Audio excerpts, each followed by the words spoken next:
బొత్స సత్యనారాయణ ఈరోజు శాసన మండలిలో ప్రతిపక్ష నాయకుడిగా ఉన్నాడు. ప్రతిపక్ష హోదా ఉంది కాబట్టి నేను ప్రతిపక్ష నాయకుడు అంటా ఉన్నాను.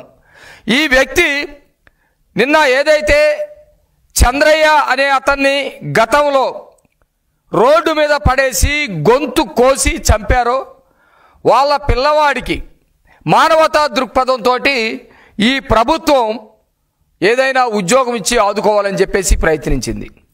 నిజంగా వీళ్ళకి బుద్ధి ఉంటే మనం చేసినటువంటి తప్పుకి ఈ ప్రభుత్వం చంద్రబాబు నాయుడు గారు ఆ కుటుంబాన్ని ఆదుకుంటున్నాడు, జీవించేటువంటి అవకాశాన్ని కల్పిస్తున్నాడని చెప్పేసి వీళ్ళు సంతోషపడాలి.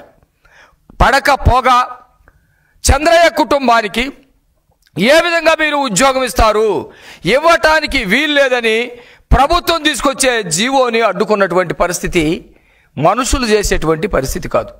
అయితే మనకి కేవలం ఒక ఉద్యోగాన్ని అడ్డుకున్నట్టు మాత్రమే కనపడుతుంది.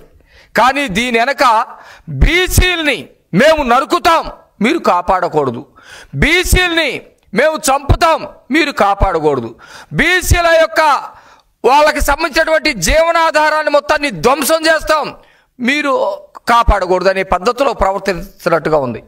ఇది బొత్స సత్యనారాయణకి సంబంధించినటువంటి మాట, లేకపోతే ఎవరైతే జగన్మోహన్ రెడ్డి మాట, లేకపోతే పిన్నెల్లి సోదరుల మాట, ఇది ఖచ్చితంగా తేల్చాల్సినటువంటి పరిస్థితి ఉంది, సమాధానం చెప్పాల్సినటువంటి పరిస్థితి ఉంది.